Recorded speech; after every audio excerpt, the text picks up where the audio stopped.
Gotta pay to play. Just gotta have deep pockets to make shit happen, I guess. Oh, God. So you all rested up, Santos, for paddling so far? Or pedaling? There's paddling. You pedaled. I'm still sore, man. How about you, Eric? You paddled a long way.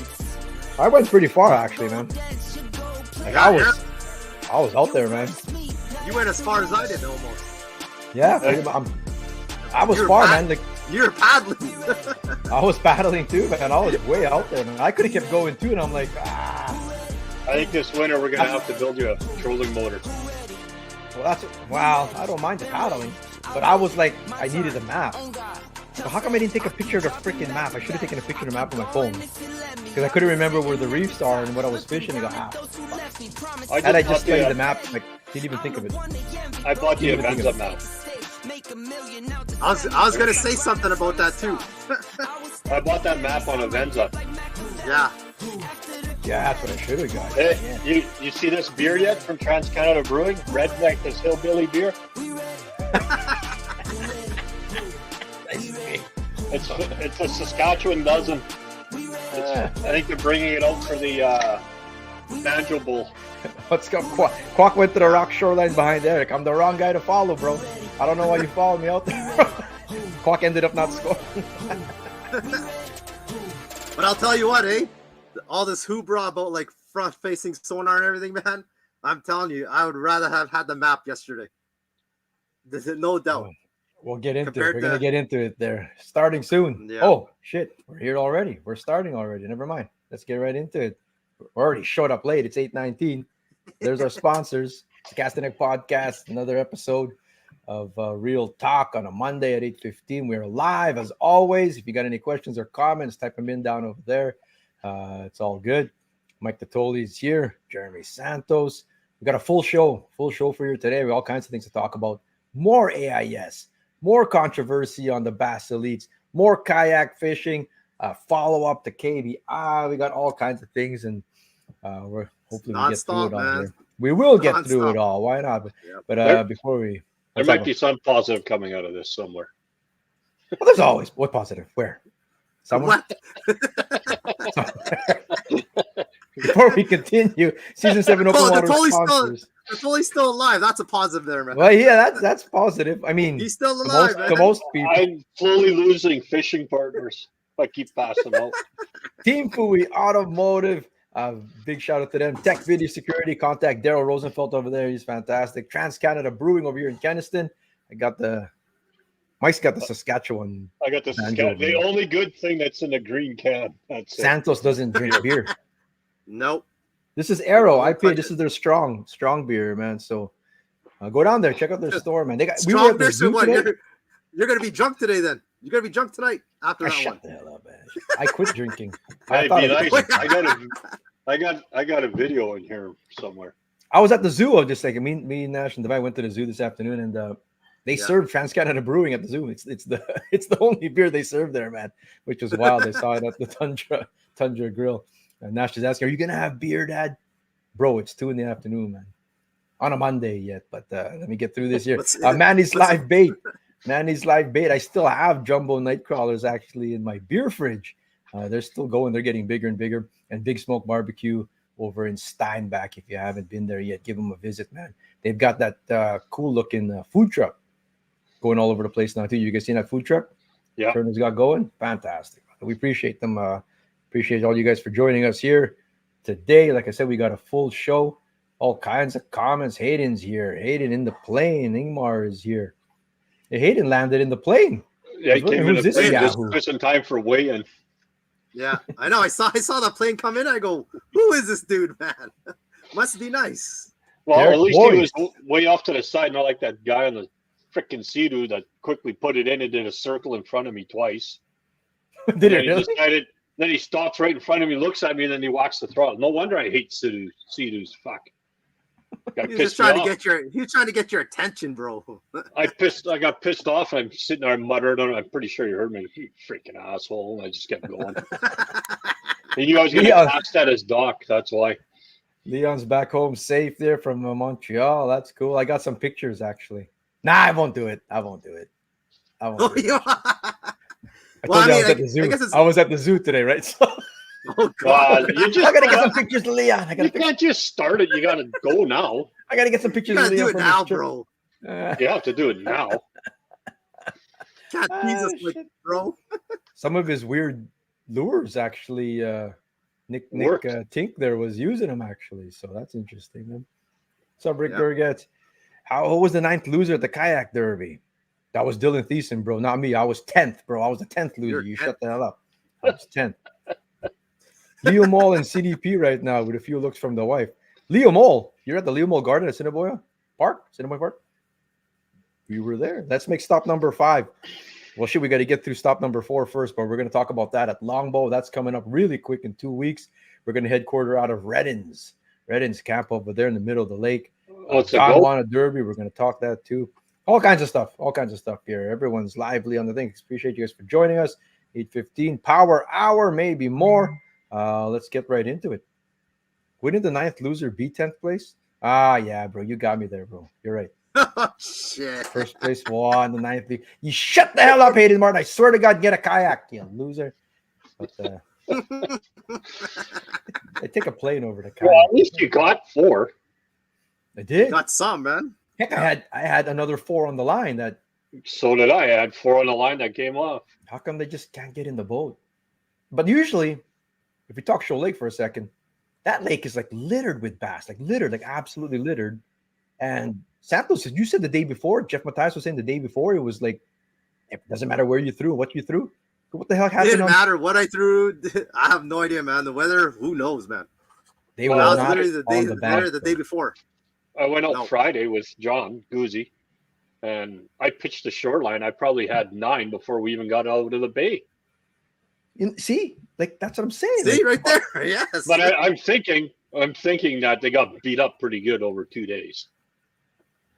Yeah, but still, like that lake is like good for like that would just replenish. There's millions of fish in there.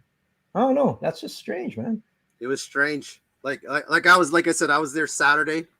I fished from 3 till 6, and limit no problem. Like it didn't matter. I threw whatever. I threw old crankbaits. Did not matter, man. So some size to them, or just mediums, or no, it would have been like maybe something like yours. There's nothing over like 17 or nothing. I still would have got, but I would have got 5 at least. So, but you go there, you talk about Sunday, like they're gone, man. When I didn't catch one on the first cast, 7:45 hits. Like all these guys zoomed away. They're all gone, and I'm like, let's watch the takeoff first here. We'll talk about it. Here, let's watch the takeoff. 7:45 though, yeah. Right, Divine? 7:45 still, even though it's 7:40. No, takeoff, but you can't cast till 7:45 still. Jay got a nice drone of this, actually. He got the drone shot. We were waiting for the drone, is why we delayed it by 5 minutes. Here we go. No barking dog. The slowest blast off in the history of bass fishing. Oh no, look at those. Look at those trolling motors. Nick the cheater. Jay Siemens. Oh, look at all those guys. The Filipino guys are going with them. They're gone. Battery. He had the pedal. They're on the Manitoba side already. There goes everybody. Look at Chris. Chris is pedaling his ass off. I should have been paddling already, man. Oh, Mike, here comes Mike. Talking. Pulling up the rear. But yeah, but look who's last. Look who's the last one. There goes Mike. He's gonna catch up. Actually, look how. I think that's gas, bro. Look how fast this thing is, man. Eric, what are you doing? Now this guy. Yeah, look at this guy taking it easy, like. All right. I think he threw his remote in the water. I'm gonna pedal now. Went in the water. I'm gonna pedal. Here we go. What was that? Oh, his glasses. His glasses. Something went in the water. I think he rescued it. But yeah, he was like the last one to leave there because he had some. His electronics wasn't working and ended up winning the whole. On Friday, when I was out with John, we found an area where John caught 2 19s and an 18 3/4, and they were everywhere. On Friday. So I looked on the map and I said, okay, it's 7.5 kilometers away. Yeah. And I said to John, I'll do the distance. I'll go. Problem is, then Friday afternoon happened, and then I said, okay, now I got to stick close around just in case. So you never did end up where you practiced on Friday. That was out there. Just one spot. Yeah, Yeah, Mike. Yeah, you still went out though, fool. Yeah, the on heat Sunday. stroke got Mike again there, just so you guys don't know. But he's with us. He's still here. So it's good. I've never heard Goozy scream so loud in my life. Man. Dude, people pre-fish too hard on Saturday. I guess that, that's the thing. Like, I didn't think it would affect there. People were fishing on Saturday, and you got boaters. Heck, there was a million boats out there too, like just wreck boaters. But it was a different bite. Like the bite was good for the first 2.5 hours. Then after that, it was dead. On Friday?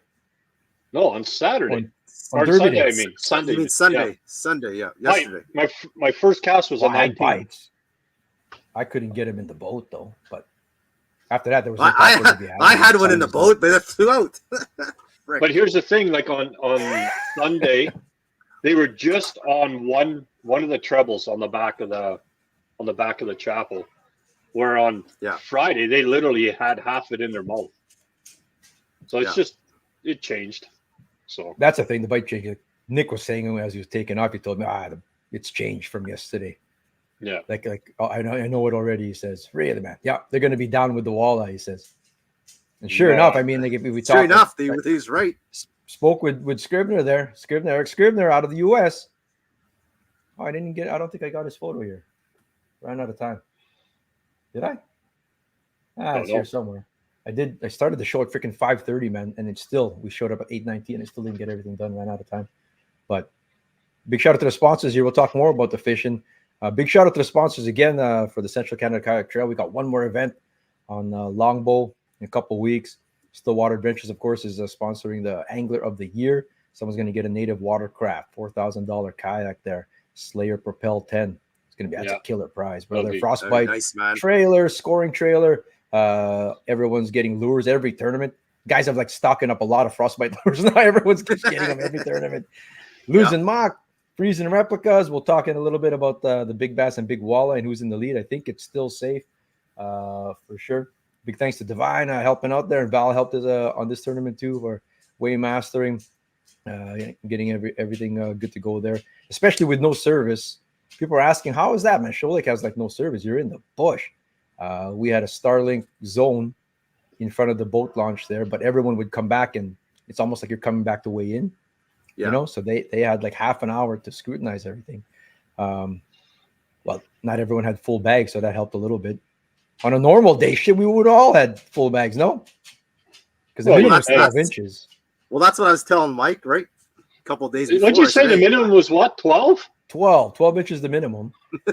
I had a bunch of everywhere from 6 to 11 inches. I found the nursery out there. I threw 3 back that were 12. Why?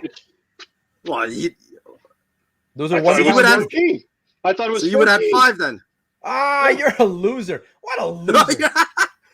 Where did it say 12? Got to you. It's 12, bro. It's on the rules. Oh, I'm going to it right now. It's on the conversion chart too. That 12 is right there. What kind of rules meeting did we have? That's why we have a rules meeting. Let's go to Kicker. Because you're sick, bro. We're going to the Central Canada Kayak Trail. We're doing this all together. I used to Michael. I'm going to zoom this in. Let's zoom this up a bit. Aaron says, that long enough? It's 12, so I threw it back in the water. What the heck? Conversion chart. Smallmouth bass. All bass must measure at least 12 inches.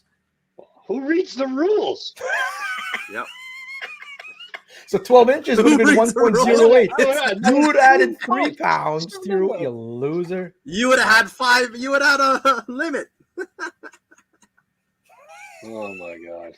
It's pretty cool to see the community getting bigger and bigger, though. This was awesome, man. All the awesome kayaks out there and everyone, all the equipment and different configurations and accessories and stuff. It's pretty wild to see, man. Hoping to see more kayaks out there.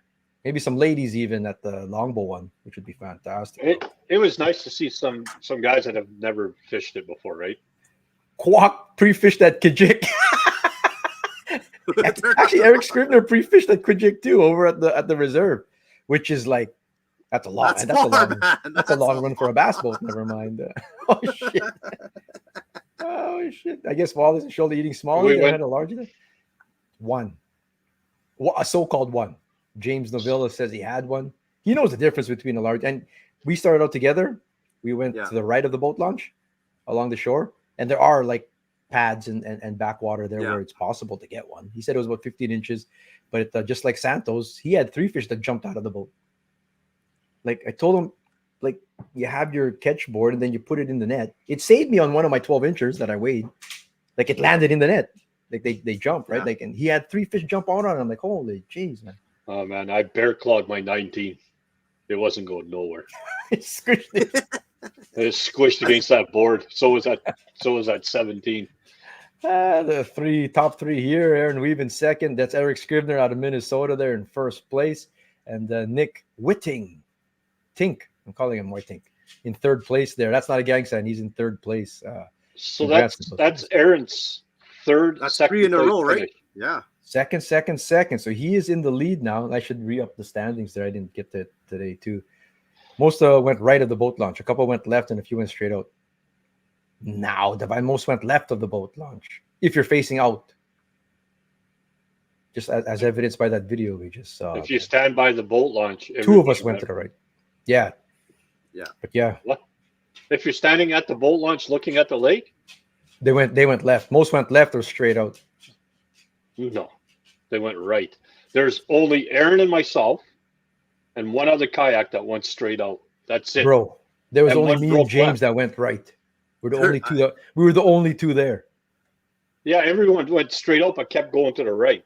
Oh yeah. That's still straight. So then I went to the right. That's so Divine is right. No, it's not. Divine's not right.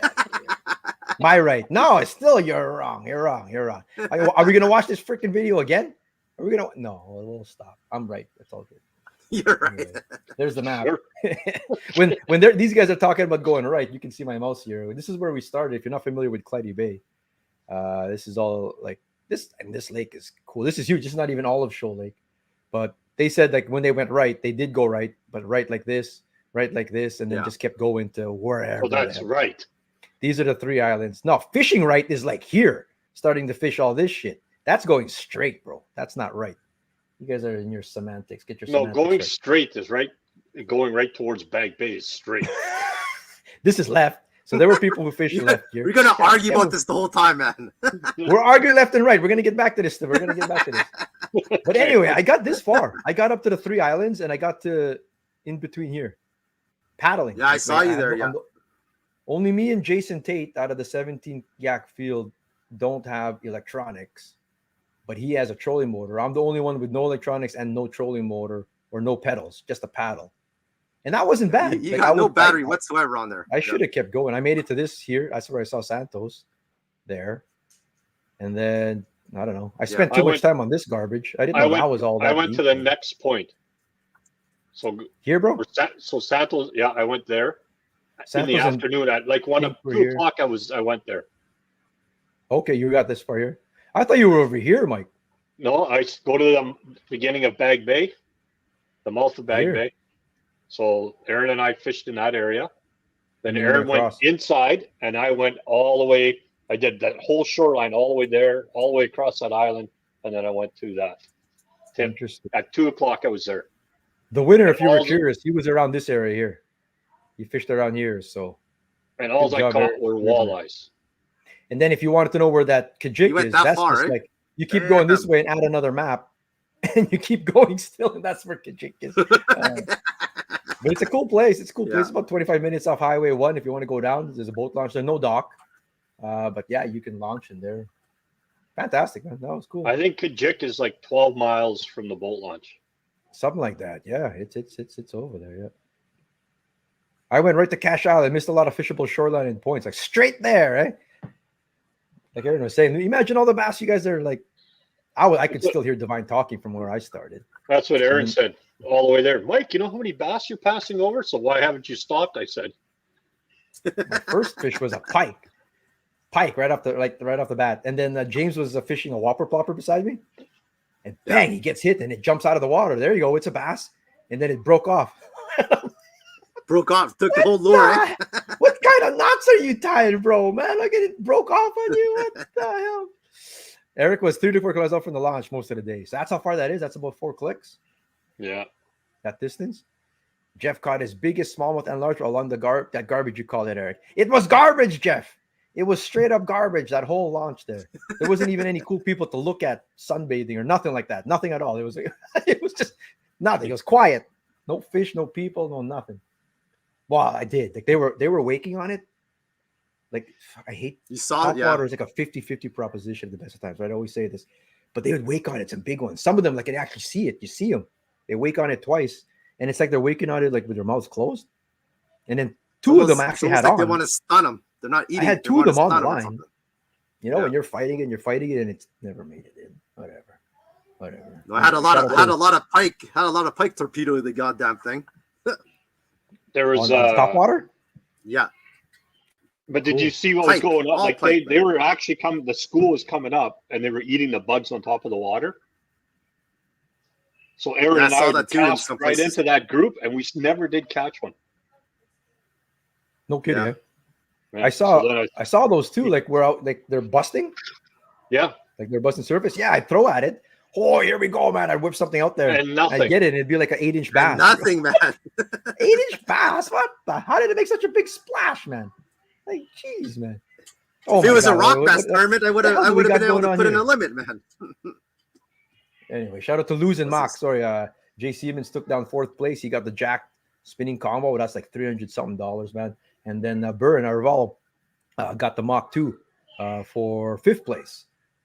Mike and Adam took down the Element Custom Baits prizes at 7th and 8th, respectively. Yeah. Jason Tate took 6th, got the Chimera. Yeah. Custom Survival Life Jacket.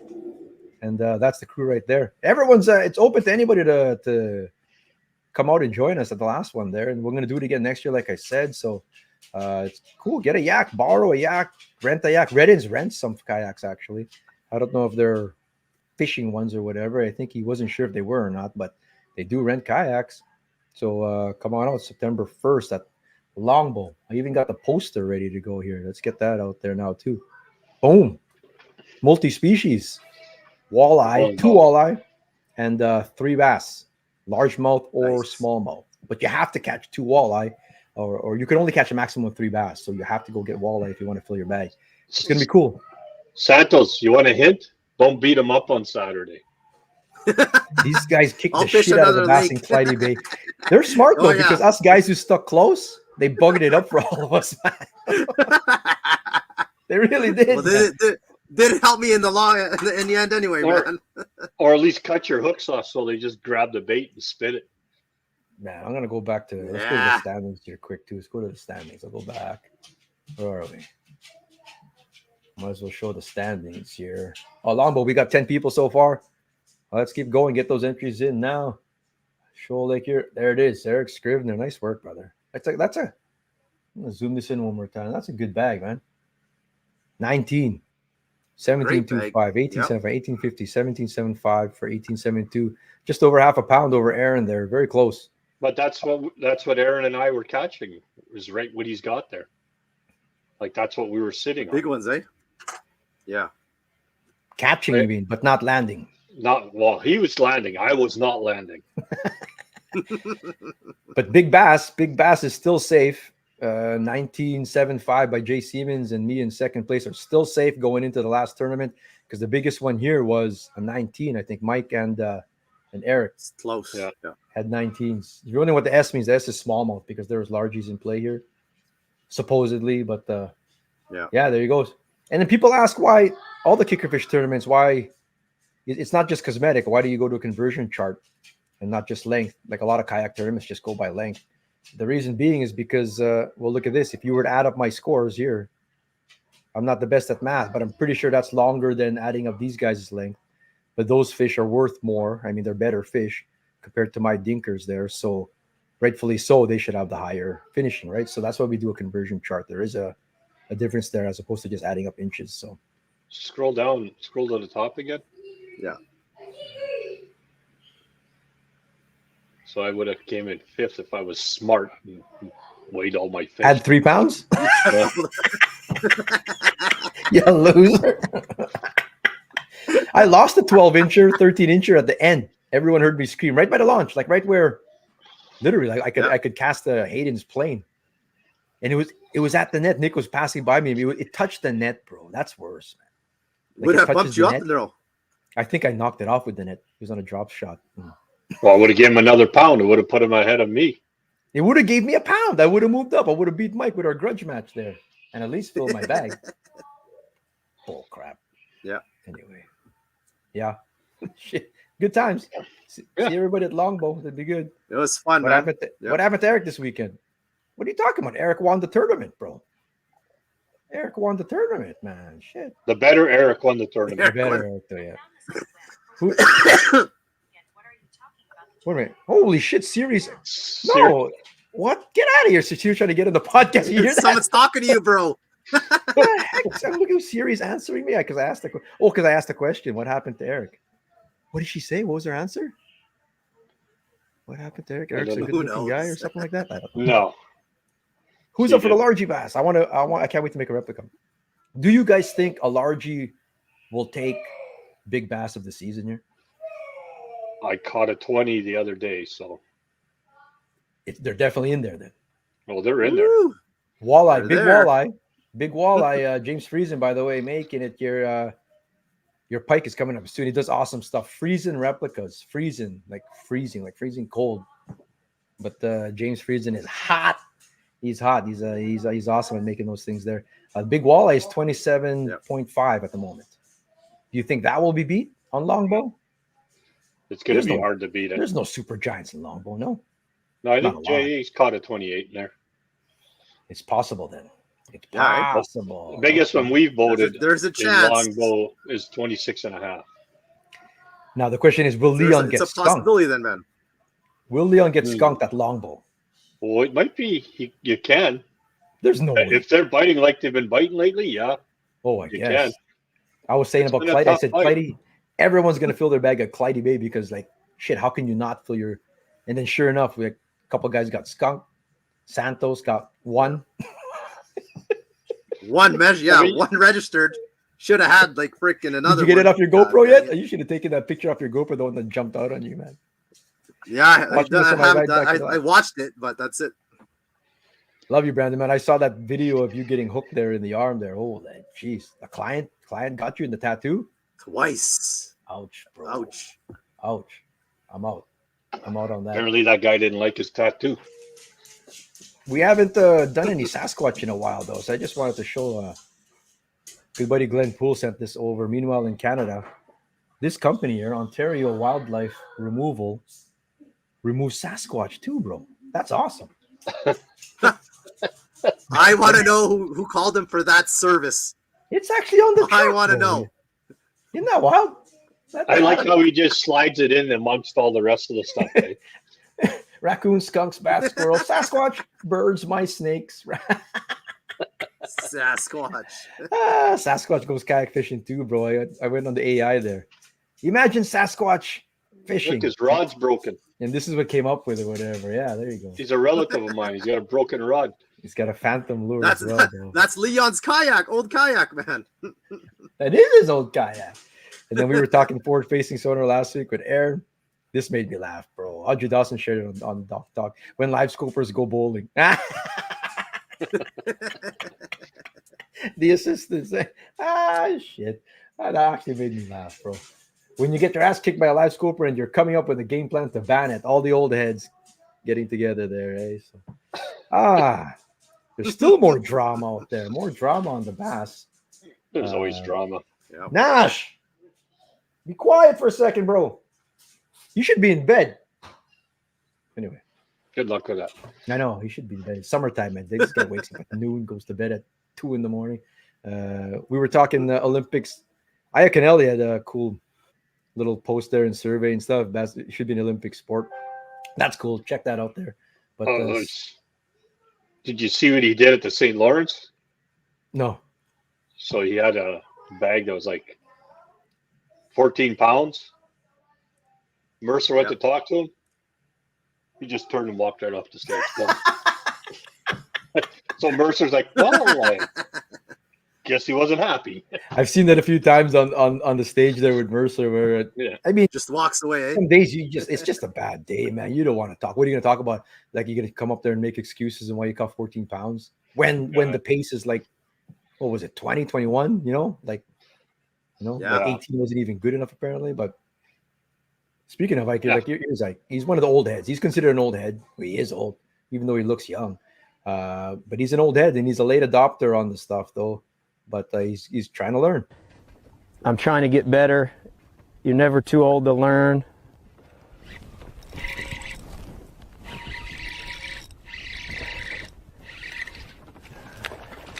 And that's a catfish that I saw. That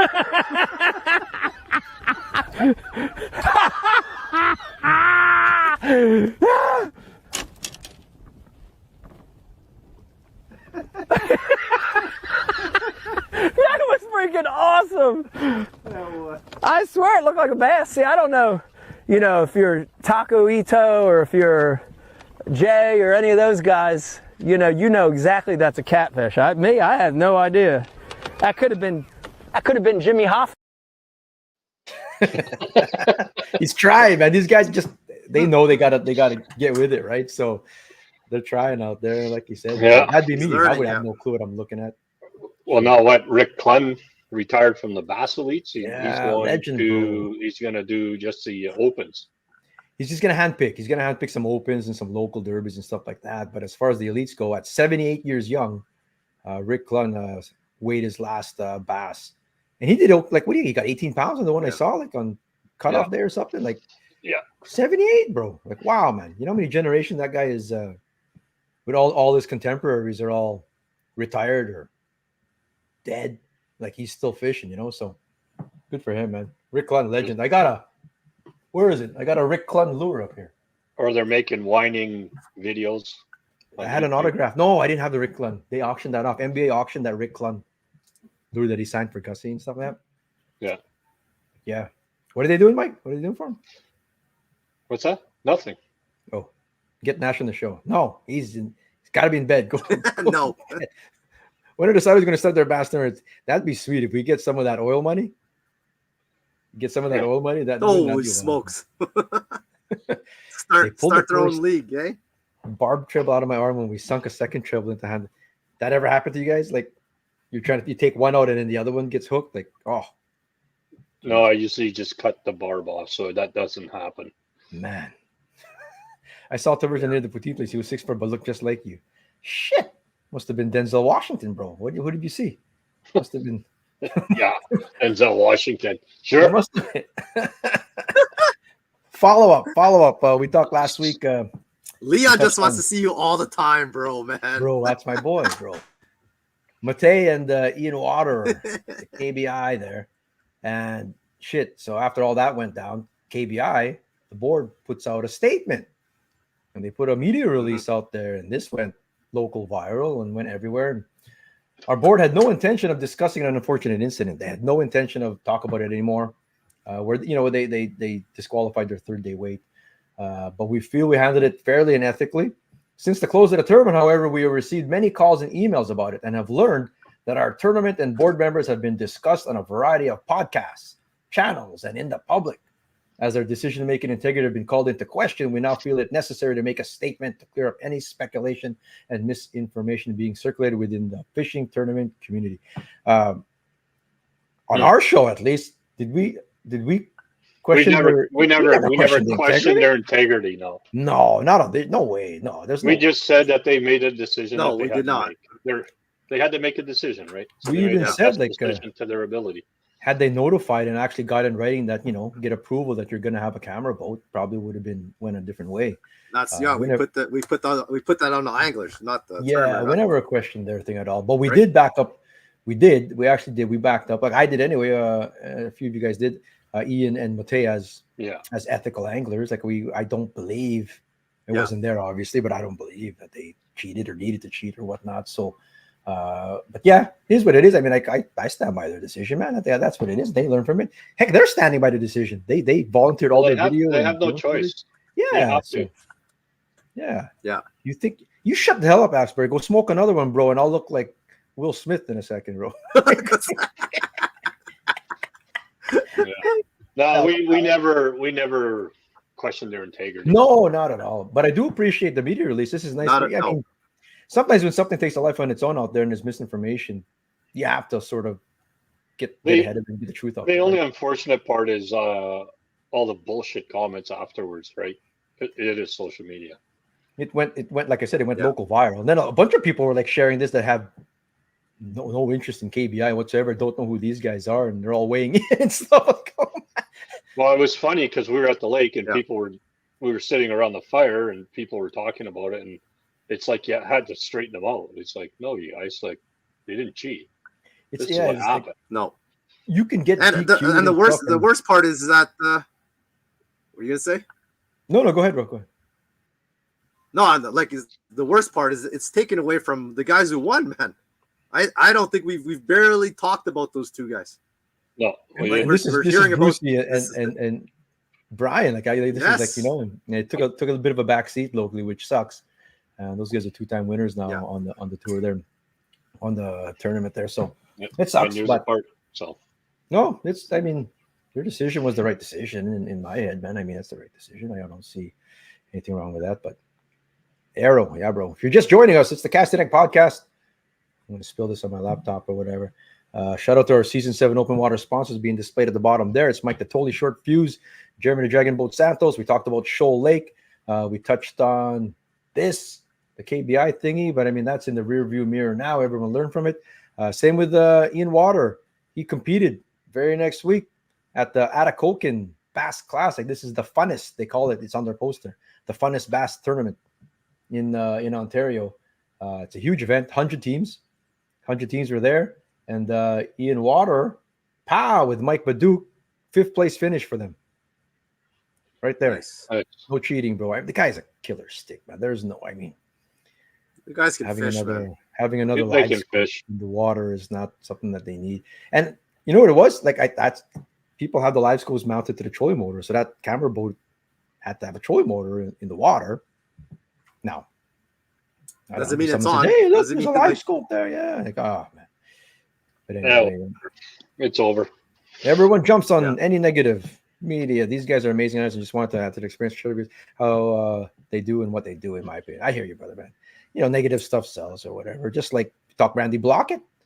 Congrats to you guys anyway. And Jared Wood and Cody Wood on winning that one there. If you don't know where Atacocan is, it's halfway between Kenora and Thunder Bay.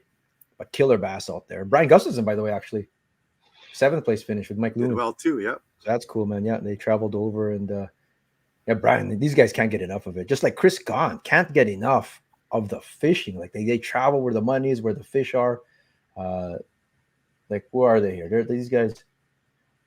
Where? I think we're gonna have to do our own top 10 list for anglers. Remember how you used to have the kicker fish top 10 anglers? Oh yeah, we did it last fall. Chris God's moving up the standings right now. He's got to be right up there, man. Come on, man. This guy's got to be right up there. Like you were on the board last year, Mike. Ian Water wants on the board. I think he's taken himself off the board, man. Since this happened, he's like, this is gonna hurt my chances, bro. I'll still vote for you, man. I think KBI notwithstanding, but gone fishing. Graham Edwards, like we just noted them last week over in Saskatchewan. We're talking another province over. They were at the premiers with a 2nd place, and now they won the English River. And Chris has done well at this tournament in the past. Like he knows this water well, but damn, he might be in trouble coming September, Eric. Why is that, bro? He's going to Rollins. I know. Well, he finished in him and Turner finished in 16th last year. Yeah. They were top Manitoba team, and he's back again. 168 boat field this year. Yeah, nice. Me and Justin are both 162. Yeah. Right. Give us a good number, bro. Hey, Kramer, give us a good number, bro. Yeah, I got you. 162. What the frick? 162. You get to sleep in. Oh, Jason Dick, what's going on, brother? I guess it's kind of like we can't use drones filming hunts. Yeah, I mean, there's a limit on the use of technology, brother. But they weren't using that for the fishing part. It's just I'm all for promoting tournaments and having camera and content out there.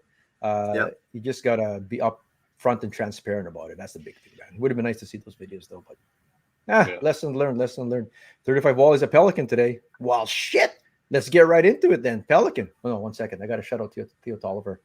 CDP Nation down in the North Dakota mine. Now Theo Tolliver took down a win as well with Tyler Herringer, 23 pounds. I have a video of this actually. This is a catch and kill. Obviously, look at those fish, bro. They didn't.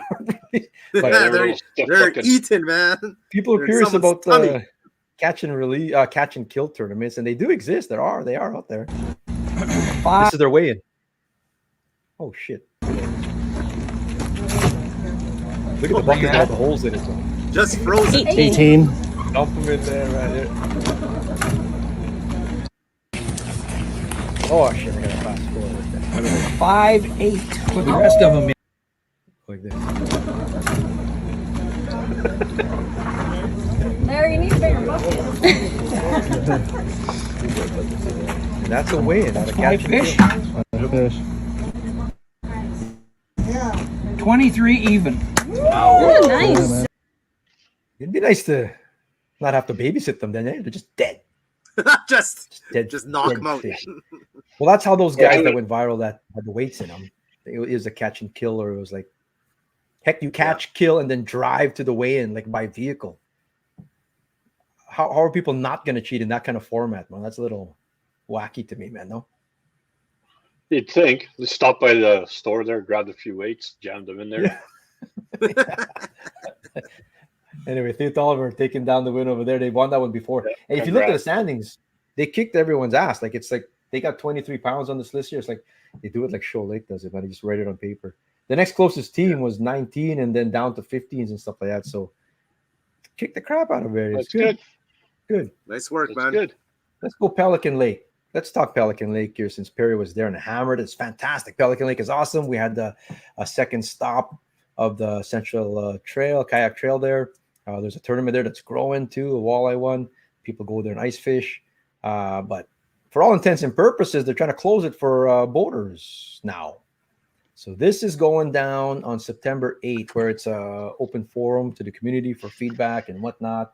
I'm not expecting you guys to read all this or whatever out there. You can check it out. Ian J shared it on there. We should share it to Doc Talk. Santos, or one of you guys, Mike, can you guys share it like right now? Yeah, just right now. Just go to Ian J Live Bait and then share it to Doc Talk. Mike's got it. Okay, cool, brother. But anyway, the long and short of this thing, and it goes around there. They even put down the net boat launch scenarios, and I guess we could talk about that or whatever. So what they want to do is, in the name of protecting the lake from AIS, we all saw Clear Lake and Riding Mountain and what's happened there. They want to have a pass. Like they want boats to stay there. Boats, and when boats are defined with kayaks and canoes as well, are lumped into that, and they want them to stay on that lake. And you buy a $100 decal slapped on there, and that says that I'm only using this thing on Pelican Lake for the season, and they're talking June 1st to like October 30th, something like that, open water season, and that's where it's going to stay. And if you have to, for whatever reason, need to take it somewhere else, you pay another fee. And they can put a steel cable on it on your trailer, and you get I don't know where you're taking it somewhere else. That just goes to show that you didn't launch it somewhere else. Should you launch it somewhere else, you're going to have to get inspected again, and then there's more fees and stuff like that. Now, if you were just going to visit, and let's say that this goes through and wherever, and I was going to go do the Pelican Lake. I was planning on my calendar. I want to do the Pelican Lake tournament next year. Yeah. And if I go there, you can still do it, obviously, but you can only go to one boat launch. It's the net boat launch at Ian J Live Bait at the north end of the lake. It's a big lake too. It's a huge lake, but there's like 5 or 6 launches there. Only one is authorized for non-Pelican Lake boats, non-decal. They call it decal, but that means like you're saying if you buy the decal, you're staying in that lake. $100 decal, only that place, and then it's $50. Well, $10 for the boat launch fee, which is fine. There's nothing wrong. We actually have really cheap boat launch fees in Manitoba. But the $40 charge to get inspected. And I thought, I was talking to the guys with this, a bunch of the guys, you go down to an AIS station here, Henley, Selkirk, whatever, and you get your green tag and the paperwork. That's not what they're talking about, man. Even if you had that and you show up, they hire their own inspectors that will hang out there at that launch, and you got to pay $40 plus 10. So that's pretty much, that's just like a slap in the face that the Manitoba government's doing. They don't do a great job as it is, but like, how do you just close a lake down and say, no, these are the rules now? Let's get a bus down. I would be curious and make it clear. It's not the government of Manitoba that's doing this. It's the RM there. It's It's not the government in Manitoba, man. Yeah, So this is the RM's rules. Yeah. So make that clear. Is it the RM or is it just some deep pockets that just want to frickin' close the lake down so nobody can go use it? Well, sometimes it's one and the same. The Reeves get elected and stuff like that. But this is coming from they're going through the due process, hence even the open forum and whatnot and the feedback from the community if I want to put it through. But they're probably expecting nobody to show up for it though. That's the thing. And a lot of things happen like that. You know how things get passed through. It looks transparent, right? But I mean, they're publicized. That's what we're talking about it right now. We're talking about it right now. So if you do have a stake on that lake or an interest or whatnot, and we have an outlying interest, I mean, I go there once every couple of years kind of thing. I was going to do more maybe, but I won't now if it goes through. Just out of principle, I'm not paying $40 for an inspection to go on that lake. I mean, what if I'm like clean? Like I already went to an inspection. That's the thing, right? Like, well, how would you like to own a business there? And these are the ones who should really be speaking up. Like, I mean, that's now the businesses are the ones that, and the town and surrounding towns, like even Brandon might have a say in this or whatever, they get affected. But there's always people out there like who want to just their lake to themselves. So people who live on that lake or use that lake in different purposes or whatever, they're more than happy to not have outsiders come to their lake. So they'd love to see this go through, I would imagine. Yes. So Nick's asking the question, how would they enforce it?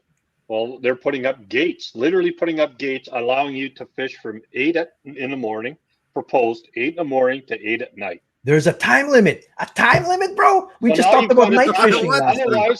Otherwise, you can't get back off the lake. You have to be off by 8.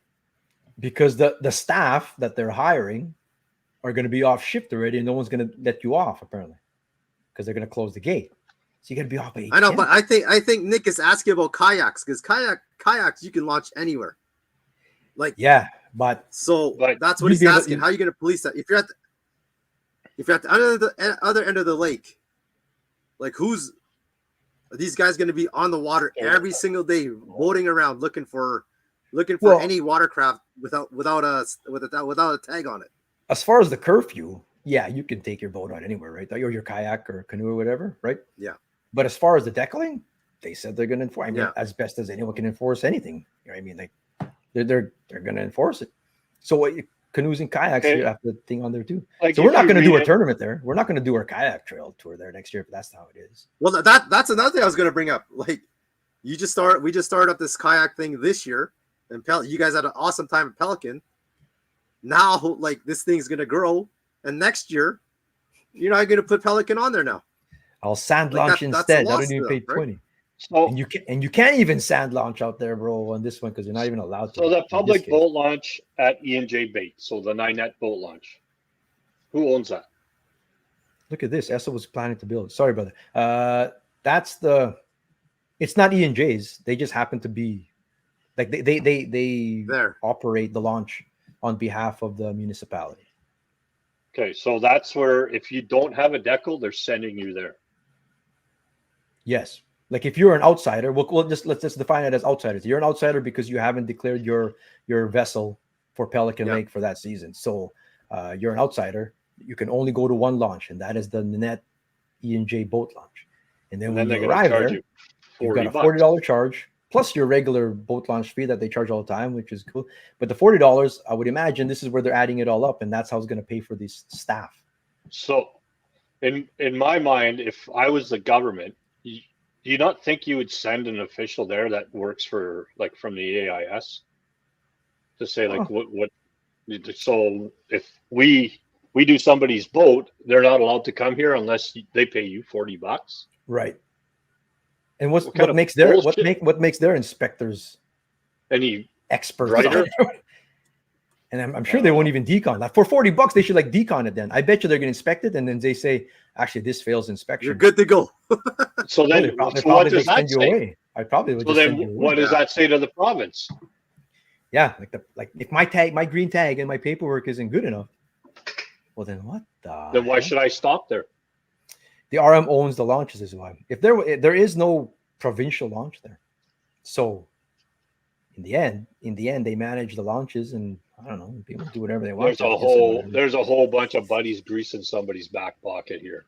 Well, just call it what it is, man. It's a cash. It's a cash grab for somebody. That's what it is. There's no other way around it. They're going to put a bunch of guys in a duck boat to shoot every bird that comes over that lake. Yeah, there's different ways they can get in there now.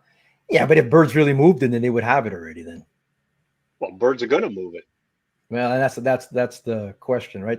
When would it happen? Will it happen? Probably. I bet you would get it. You could do this, man. You could gate that whole place up, and I bet you it still shows up there in 2 seasons, man.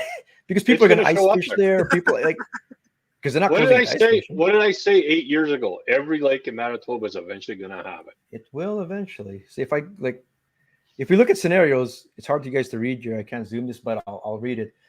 Some typical scenarios identified over here. Number 1, a watercraft arrives with an AIS decal. So this decal is defined as you're declaring for that lake. So you paid the $100 fee, and you have a boat launch pass. You buy from E&J, just like you go at Selkirk or any kind of place for a boat launch pass, Pine Falls. You have nothing to pay. You're good to go. Give her. If you arrive with the AIS decal but no boat launch pass, you pay $10 to E&J because you don't have a boat launch pass. Like, they're 2 different things.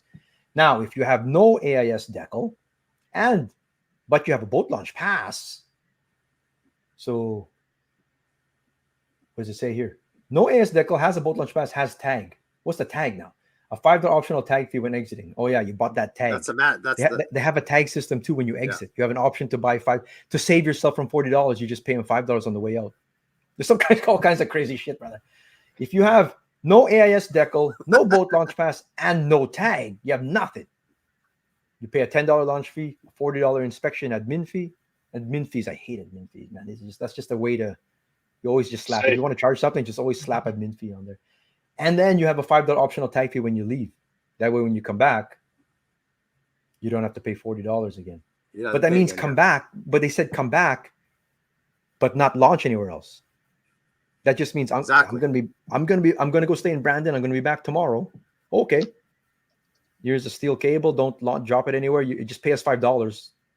Otherwise, they're gonna charge you $40 again the next day, even though you just came from that lake. All kinds of crazy shit, bro. Anyway, that's what they want. That's what they want to go down. September 8th. Check it out there. You can read it for yourself on DocDoc. We'll keep the discussion going there. Check it out. I still say it's deep pockets. It's deep pockets. Wild. Pushing the RM because that's exactly what cash grab. Someone sees that they can make money, man. Why would the RM give a shit? Nah, there's too many deep pockets that are doing this. Or, I mean, okay, Pelican Lake people, so stakeholders, that's government word there. Stakeholders. They went to a forum. They went to a workshop or a seminar on AIS, because the further in Manitoba, the further west you go from the Red River, they know less and less about it, right? And then you run into Saskatchewan, and then they know all about it again, but it's different species that they're trying to fight there. Westman was a little bit behind because it wasn't really affected until Riding Mountain started to really see some stuff. So they went to a thing this spring. The guys out there, Eric included, at the E&J, they went to a workshop to learn all about it. And that was it, man. What they tell you, holy shit, it sounded like Armageddon. So what they learned was that end of the world. Could not at all, you got to stop this at all intents and purposes, any way you can. Hence, they're putting this proposal together and see if that's going to help them. But I don't know. That's crazy. It sounds wild to me. That's wild. Clean, drain, dry. How about you fight for a decon station there, but none of this exactly charging stuff. That's just just change the name to Lake the Rich Man's Backyard. Rich Man's Backyard. Let's get off this topic. It's pissing me off. Stop the spread of ass with the tax. Oh, the tax, bro. I can't get over this bullshit that's going on now. Run by the federal government? Federal doesn't run that lake, do they? No, he's talking about what happened at the Riding Mountain. Yeah, that's the federal government. They didn't respect. I think the workshop they went to was a federal one because they didn't respect the provincial inspection.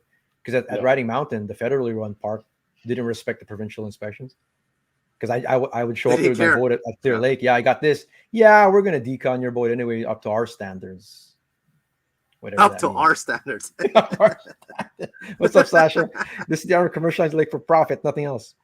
Yeah, but they're not gonna get too many people paying $50 to launch their boat there, man. No way. Not me. I went there. I actually enjoyed fishing there, but now that there's a thick fucking wall that's pushing it, you can shove it up your ass. No one fishes after 8 p.m. ever anyway, especially in June. I don't know, but just the fact that you tell me that I can, and or he's being sarcastic. Yeah, because June it's dark at 11 o'clock at night. Like, I mean, come on, man. So who's gonna fish? He was being facetious there. Richard was there. Yeah, like I mean. Okay, so in July, sometimes you fish till 8, 9 o'clock at night. Yeah. Right. Just when the sun goes down, bro. Yeah. Just like when I tell Divine I'll be home at 6 when I'm home at 11. You got a curfew. As soon as it hits 8, get the fuck off the water. Yeah. Fuck. I guess they can't do that, but you're not going to be able to put your boat back on the trailer. I mean, they're not going to go out there and tell you to get off the water. You're just not going to be able to trail your boat back. It's you're sleeping. So and then they're going to give you a tag for $5. So you put this tag on your boat, then I'm going to go fish cats tomorrow, and then you come back the next day. $40. I got a tag. I got a $40. No, they can't. They're going to put a cable on you. How do you know where you went? They're going to put a cable on your trailer, just like the green tag that the province gives. They're locking it up. They're putting a steel cable. You're going to lock my fucking boat up? Yeah. You pay $40 the next day again. That's all it is. That's what they're doing, bro. Wacky. Just one more cast. I hear you, bro. Bullshit. Don't tell me there's a time limit. Don't tell me there's a time. What if I want a night fish? Oh, I'll fish the more until they open again. Pelican Lake just became communist. Tell you when you communist. Can here we go. Here goes Mikey. Politics, bro. Here we go. Lock your freaking boat to your trailer with a fucking chain. Fuck you. What's that got to do with communism? Because they dictate what you get to do. No, that's fascism, bro. Those are dictators right there. Communism is like the lake would be open to all, bro. Communism was dictating on what you do. Well, no, that's the American. Fuck, don't get me into this, bro. That's completely wrong. Okay, let's move on. Definition of the word, bro. Like we're gonna talk after again, bro, and all this right wing shit. Let's talk about something. The guy the ticket got some fucking mud in his butt or something. Jesus Christ! Enough of this bullshit. Well, yeah, let's get you worked up again, then, bro. How about this, Derek Boyce? Well, that's even more bullshit. Derek Boyce. We're speaking the same area, Nanette. We're talking about Pelican Lake here. He just threw it up there. I'm gonna just stay away from that place, man. Green beer. Stay away from that place now, man. This thing took Doc Talk by storm there. There's a CO there. Apparently, I don't know. I don't know the CO or not, but has handed out a few questionable citations, and including this one to Derek. I spoke with Derek today. We chatted for a bit. It's the straight goods. I mean, like I was like, man, there's got to be more to it, man. Maybe his trailer was like just gunked up or something with plants or something. And Derek says, no, they didn't even really look at the outside of his boat, but his boat's clean. They specifically took a while and took pictures of the gravel and whatnot, as we've seen photoed here. Like even this plastic Ziploc here has no water in it. That's just housing some like cables and stuff. Yeah. So legit, the ticket, $480. Was for what you see here. $480 for what? Excessive mud in the name of AIS, bro. Can you imagine giving me a ticket for having mud on my boat? Like if it looks like that, holy crap, man! Someone's on a power trip, dude. Right away, as soon as we get aggressive, I go get the lamplighter hockey. Nice, bro. TCB, brother. TCB. Oh, we got to get him going. Ryan Newson, you guys are going to turn back into the guy I saw do shadow cry this morning on Main Street. Oh, we love lighting.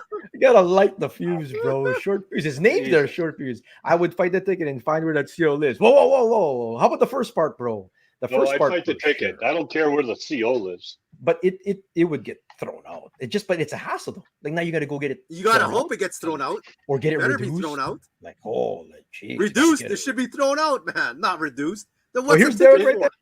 Here's Derek. You know, they can put it towards my annual boat launch fee for 5 years.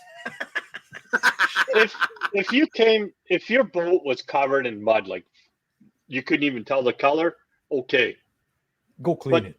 Yeah. But here's the thing. Yeah, there Find you go. Some zebra mussels in there.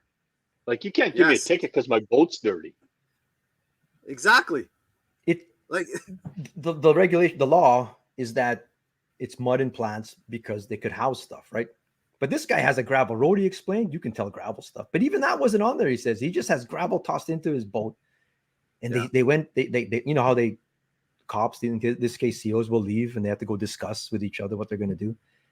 So sometimes they do, then they come back with a warning. Heck, I've had many warnings in all different kinds of situations, whatever. But they came back with a $480 ticket and directed him to go back to his seasonal and wash his boat. What the hell are you going to wash out of here, man? What are they going to wash, man? You take a little dustpan, I guess, and that would take it out. I don't know. Wild, man. That CO needs some loving, man, because she's in a bad place. Hang on here. Like careful, Kevin. She might give you a legitimate ticket. Are you fucking kidding me? I crumple that ticket up and she can shove it up her ass. Take that, commie. Like, commie. So are you telling me because my carpet is growing green shit, you're going to give me a ticket? That happens. Actually, there's moss. Remember my boat had moss growing on it? Man? Even Santos' boat had moss growing on that thing or whatever. Oh, Lord. I don't care. Like every boat has something growing on it. I don't give a shit. Every boat will have, yes. That's wild shit. Man, this is stupid. And you're talking. Isn't that crazy? But it's the discretion of one like CO there. Like this is not a indictment on like the regulations and rules. This is just a particular situation, and that person's judgment call there was wacky. But she's getting. I guess it's a she because we keep saying she. She's getting away with it. That's the. You mentioned it was a she. Yeah. Like that's the worst part. Now, what's he gonna do? If he gets fought and thrown out, it does show up after. There is like correspondence after and whatnot, and they have to explain like, well, we threw it out. But maybe if you get enough of those on the record, maybe. But it sounds like she's given other questionable tickets out, and not just recently. That's the. It sounds like people have known her for a while, man. Is she stopping all the beach goers to give them a ticket for their pail? She initially approached me and said, "We can." Oh, they did say that. Yeah, you're right. We have every right to actually confiscate impound your boat for this infraction. Holy crap, man! Fuck you, you do. This is the most I've sworn in probably an entire month. I tried to contain the wind. Murray and Mike have been saying this for years as we started talking about this stuff. We should start a petition. Start a petition. Tyler Manzik mentioned going Corey Johnston. Speaking of Corey Johnston, the River Kings. This is Chris and Corey on the Bassmaster Elite Series, St. Lawrence River, their home water. This is their home water, bro, just east of Kingston there, Toronto and whatnot. But hammered him. So his younger brother there, Angler of the Year on the tour after 10 tournaments. He secured that after day 3, actually. No one else could catch him after. And then Corey won yet another tournament, another blue trophy for him. But then there was some controversy, bro. They got angry. What were you talking about, Mike? What did Robert G say? Oh, shout out to so what annoyed me, like, I don't care what country you're from, but when you catch a fish, so first it starts where Chris Johnston was fishing there. And then what ended up happening was G had said something to Chris, and Chris looked at him and he says, "You know what? You know why this spot's on the map?" And the guy says, "Yeah, so-and-so put it." He goes, "No, I did because I won it here." So then he catches the next fish and he holds it up to the camera and says, "USA. This is for USA." I'm like, are you fucking kidding me right now? And then the next one he gets, he starts chanting USA, USA. And then after that, he takes off. He goes up to another angler, says to them, "Hey, come up here with me, fish beside Chris. He's got 25 pounds. I got 25 pounds. Just fish beside Chris." Like, what the fuck are you doing? How does he not get DQ'd for that? This is on live. You're talking about this is Robert G. Live. Like, this is Robert G, by the way. Corey Johnston called him a Ewok. A little Ewok. I called him an Ewok. Yeah. I shared it on Doc Talk. So they were fishing like in the river. They call it the river. It's like more closer to the mouth as opposed to right into Lake Erie.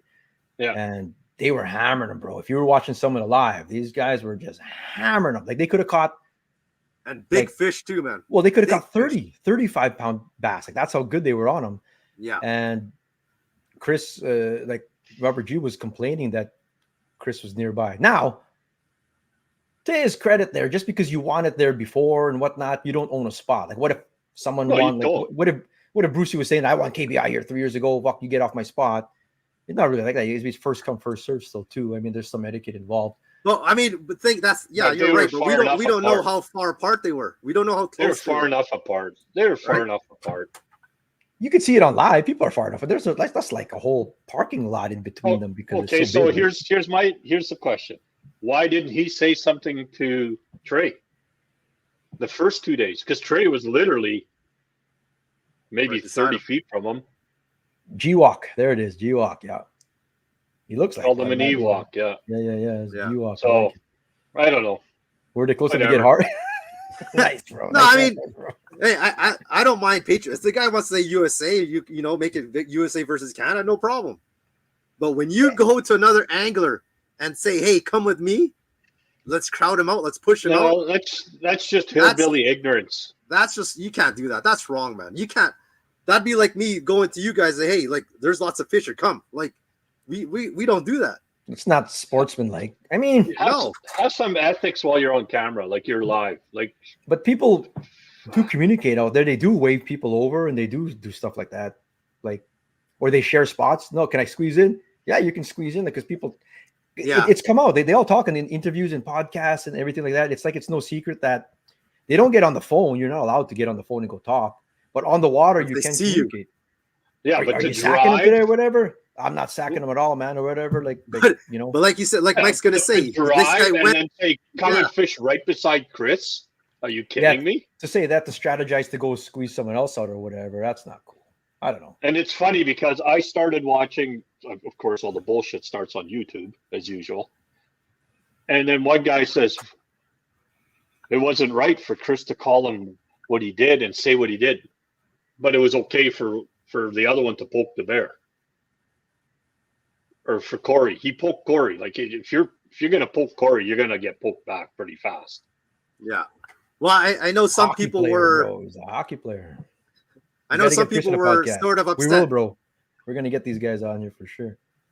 They're upset about what he said. Like he said on his thing, where he said, "I'll take care of this in the parking lot even before we start fishing." That's what people like, he just said, "We'll take care of it. Maybe we'll take care of it before we go fishing." He was intimating a little bit. Hey, maybe we're gonna take care of it before. You know what's funny? So Val was watching, and she says, "Well, they won't even be standing beside him when they bring out the top 10 because it'd be 10, 9, 8, 7, 6." So the way it worked out, both Johnstons were going to be on one side, and he was going to be on the other side. Okay. So Chris comes out, stands on one side. Then they call Corey. He goes to the opposite side. Oh, just to make it. Puts him right in the middle. Nice. If he could have, when Corey left the stage, like if you go back and you watch when Corey left the stage, he's just looking right at him with that, "I'm going to take you right off there." Yeah. I started laughing. That's awesome. Whatever. Man. You know what? It's pretty good though because both brothers, one wins Angler of the Year, the other brother won the tournament. Wins it. Yeah. Those guys are so it was a pretty good family event at the end. Even I don't mind all that BS. I don't mind them drumming up a little bit of drama or competitiveness on the tour or whatever, you know, they manufacture it even a little bit kind of thing. It's good. It's good. It makes it interesting, I think. Trash talking and whatnot, you know, it's better than all being friends out there, you know. It's crazy because now, like, even JT got DQ'd this Saturday. Was it Saturday or Friday? So apparently they made him take the lie detector test and he failed 2 of the questions. The problem is those questions also could have related to the previous year when he was on the qualifications, right? The opens. So you're not allowed to do any social media research for anything pertaining to that area, but he fishes out there every year. And the other thing, and so apparently he got waypoints from an MLF camera guy. So I guess they're digging into that right now. That's no secret that they gather any kind of every bit of information they can out there as much as they can. Just if you get caught. So get in trouble. Just don't get it to WWE's level. Not quite, bro. Not quite. But it's good though. So that's the season. Fantasy. That's it. It's over. Who won this week? Who won? This week was scot-free again. So back to back. He won last week and he won this week. Again, he was just commenting on your man. Yes. Saskatchewan, you have both just inches apart. Yeah, like out there is like ridiculous how close the boats get over there or whatever. People don't get mad there. So now he's got 2 keys. 2 keys. Yeah. Jade and Belanger has 2 keys. So I think the Divine, they got 1 key each, man. So I thought it was doing good, and then Edo goes and breaks his mount on his trolling motor. So that pretty much. So he didn't get to finish? Well, he drove all the way to the lake. So there's an hour. Deploys his trolling motor, goes to pull it up, and it won't come back all the way up because the bracket broke. So they had to drive all the way back again. Then they fixed it, and then they let him go out. And he fished close to the line. I think it just shows you how quickly things change. Because the Tolly, I looked at the scores at one point, and I think like every angle you had was like the top of their group for a little bit there, man. It's like I go, holy crap, man! I got 2 weeks in a row where I didn't enter a team. Yeah, you didn't enter this. I think I entered last week, but I forgot this one. And I even told you. I even posted on our chat, hey, don't forget picks. No, you don't get an extra key for winning the whole season. No. So we'll do it next week. Bassmaster Fantasy. We'll do we'll do Wheel of Names on that, and whoever has a key there for the prizes, we're going to gather that this week. So scot-free, Divine's in there even, like you said. So we'll do that next week there. I was close to winning one. I was close. We're going to introduce the Chris Gahn prize. What's that all about, Mikey? What do we have? So it's going to be Toothy Critters, I guess. It'll be e-socks for the entire rest of the season, right till October. Then he's going to give up a trip in October. I believe it's in October for a trip for muskie. So he'll guide you. Yeah, that's when it's hot, man, especially when you troll for him. Yeah, so that's one, and then we'll have another one which we'll announce later on. Gotcha. So this e-socks contest will start. It'll start like right now if we want, like today's Beast of the Week, whatever. So every Beast of the Week winner will get their name put in for a draw, and Chris will pick the winner. And from there, I thought it was an e-socks competition. It is. But so it can't be Beast of the Week winner then, because that could be like. We'll have an e-socks separate one. Oh, separate. So that's where the contest will start, and they can't be historical fish. They got to be caught. So how would we figure out if they were caught like starting now? I don't know. How are we going to do it? We got to have a token of some sort of. Well, we better put a rule in there now. Yeah, so we're going to get a contest going, because you could pull something. Oh fuck, I caught this in the spring or whatever, and that one we want it to be like current ones. So we'll start the next week. Now, yeah. And if you want in on the competition, you'll probably have to get a tag from us, and that'll have to be in your photo, because that'll be a pretty good guided trip in October with Chris Gahn. You just saw it there. The guy's winning tournaments. The guy can fish, bro. Same with Grant Edwards to his partner, of course. Sometimes the partners get forgotten too, man, but I'm sure he's an awesome stick too. Either that, or you just have to write on a piece of paper that says "Gone Fishing" and put it on the fish. There's a code word. Like that, we're gonna have a code word. We'll figure something out. Yeah, that'll be a code word. Yeah. And Leon also mentioned there for Jamie Bruce is upcoming this weekend in Minnesota. So good luck to Jamie. No, that's right. Yeah. Going down to Leech Lake. I was gonna go down, but I got my NFL fantasy draft now. That takes precedence, bro. NFL fantasy draft, bro. I need it. The guy that's for 17 years doing it. Speaking of code word, use code word CDP 2024. Go to Live Fishing, order there. You get 15% off. Awesome rod sleeves there, tackle bags. Only on products that are not on sale. If it's not on sale, bro, there it is. I'm in. Send me the code. Yeah, we're going to get the code, brother. We're going to get the code there for sure. Yeah. We're going to figure out what our code wants to be.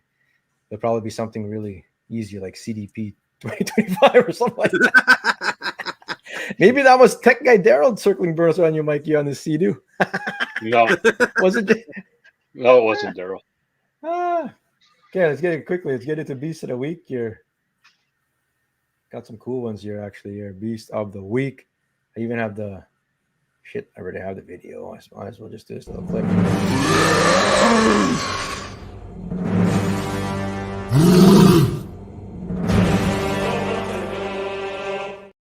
Brought to you by Team Fooey Automotive. Dale Hutchings, congrats. It's no beast, but it's a beast if it's your first ever. It's a new PB, pink salmon.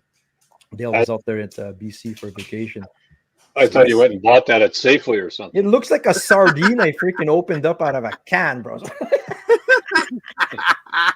But he released it, though. That's release. Catch and release, bro. Yeah, he released it into his belly. Released to where, bro? This fish was released, though. It's a Manitoba sturgeon, but first one for our family. That's fantastic, bro. Nice. Lindsay fancies a boy there. Needed a bit of help from mom for the pick before release. Well done. That's awesome. Great sturgeon. Awesome stuff. We're going to get his name. But this guy, Bran. Darcy Prue, my little buddy Bran. First ever largemouth bass. Congrats, bro. 18 inches. That's how many of us would want that fish? Oh, I could use that in a few weeks at Longbow. Please, bro. Please give me one. Dale was on a houseboat. Oh, okay, bro. I definitely had mini bluegill of the week. That's why you just catch it and put it in the pan, bro. Check this out, goldfish. His first ever goldfish, and it was caught on a hook and line too. There are goldfish in the city of Winnipeg. I don't know where you caught it, brother man, but I know in the city of Winnipeg, people were posting that. It went viral for a bit. There were people catching goldfish and stuff. So lots of lights behind them, and they go into they start to grow, and they look more and more like carp as they get even bigger. There's been some giant ones. Yeah, that's cool though. An interesting catch, man. Yeah, goldfish, brother. Keith Boers, what's going on, bro? Over at Red River College, new personal best. Congrats, 28 3/4. The night bite. This is night bite, bro. You have a really good phone. This is night bite. What time is it? Can you guess the weight? He sent me a message that they took that one just as it started to flip out of his hands. No kidding. Look at it, man. That's a Fish Flop Friday right there. But did you see one guy? He says, "Oh, that's such a nice AI picture guy." AI. Oh my God. It's jumping towards the camera, bro. It's doing it for him. How heavy you think? Everyone's just jealous, man. 28 3/4. It's got a shot at being 10. I don't know, bro. If you put it on the scale. I don't know. Pretty thick. Scale. I don't know. We need if I could see a better picture, then it'd flop. Yeah. Congrats, bro. Thick right now, man. 28 3/4. I'll take you at your word for it. 10 pounds. All good. Colton Single. Big worm eaters on Winnipeg River this morning landed easily my biggest golden walleye today. New PB for golden walleye. Nice work, brother. Non-greenback walleye. NGW. Pretty cool, man. Colton Single. Nice work. Having a killer season. Yeah. Well done, brother. We're in the Eskimo Cap, bro. It's going to be ice fishing soon. November 9 and 10. Winnipeg Ice Fishing Show. Save the date there, folks. Apparently, I better like my ice fishing because that's be the only time I don't have to worry about passing out. Yeah. Shit. You're alive, bro. You're with us. Jason Cross. The wife and I took out the mother-in-law and our grandson, and wow, just a hair under 30 inches. Yes, he needed a hand. He was going to be 6 this year. Well done. Fantastic. That's all good, man. Of course he needs a hand. Awesome, man. Great. Just shy of 32. Didn't give him the 30. Just shy. You got to be honest about it, man. That's fantastic. Good stuff. Matt Perrin, 20.25 length. Had a 15 3/4 inch girth even. Like if you see a fish like that, sometimes you got to take that girth because look at it, man. That thing's thick, man. You can tell, man. Look at that thing. Look how tall that fish is, man. Live release and getting a replica made. Nice work, bro. Matt Perrin. That thing's thick. I hate those rulers, though. That's the one that got me DQ'd at Pine Falls that one year. This ruler here, man. Let's match up your ruler to the judge ruler. It's wrong, eh? We match it up. There's actually so like I didn't pull the fucking tabs, right? It's a 2-piece. Like shit, bugged it up. It was all pushed in a little too. And then Noah Mesner, he's alive, bro. Been a while. Like I told you, here's a little Southwestern Manitoba Beast of the Week. Largely to let you know I'm still living. Noah's here. He's watching. I was glad to hear. Like I'm assuming that's down in Boissevain, Deloraine. Like that, they're still there. They had a big winter kill a while back, and maybe they're coming back here. So that's fantastic. No, good job. We were just talking about him the other day. Like, where is this kid? Like, we used to see him all the time. All of a sudden, he's MIA. He's alive, bro. He's alive. See, I still got that picture I took at the zoo with Liam, but I'm not showing it, bro. We'll save it for next week, bro. Who's our beast of the week, bros? We're into overtime right now. Holy shit. Let's get this done here. 1:19 we've been on here. Smalley's and Delo. Yeah, it is Delo. Nice work, but that's good to hear. Good to hear. Who wins it? I like this one. It's either that one or Noah's. I like it. All kids get a prize, so all the kids get hooked up. There's the Island Beach Custom Lures every month. Santos picks them. That's a big smallmouth. Santos, you're picking it. I'll take Noah's largie, man. Noah's largie, boom. Carlo Guzzi votes for it as well. Noah Mesner, he's back. He is a multiple-time Beast of the Week winner, sturgeon, back in the day. And now he's got the largie under the belt there. Good job, brother. Brought to you by nice work, man. Automotive. Oh, it was a good show. He squeezed. Well, we didn't squeeze him in there. We went overtime a bit there. And we got the fuse lit. That's good. But whoa. It's like old times. Just like old times, brother. Can you hear me? I think I'm gonna get a tattoo that says AIS up my back side. We'll talk more. September 8th is that open forum. September 8th. We'll talk more as it leads up close to that. I'm very curious about that there. Check out anything about Bassmaster is up on there. Check out their website. Gussie, we didn't mention, but Gussie made the classic, right? He qualified? Yeah. Gussie made the classic. Oh, we didn't even talk about it. That's why I had a jersey. Coop did too, right? Too much talking Coop about controversy. Made it too, Controversy says. Coop made it to the classic too? Bam. Fort Worth next year. Fort Worth. What, around. Congrats to Daryl for winning the NBA tournament too. See you for karate tomorrow, we just have to talk about all those guys that made it and where next week. We'll touch on it, brother. Time flies when you get my further great show. I appreciate all you guys. Appreciate you guys joining us. Give us a follow on Instagram, the Casting Podcast, Kickerfish, Facebook, and on YouTube, of course. Give us a sub and help us out by sponsoring or supporting all of our sponsors there, all their fantastic sponsors. That goes a long way there. So appreciate you all. From Mike, Jeremy, and myself, we'll see you all next week, 8:15. Peace. Have a good week.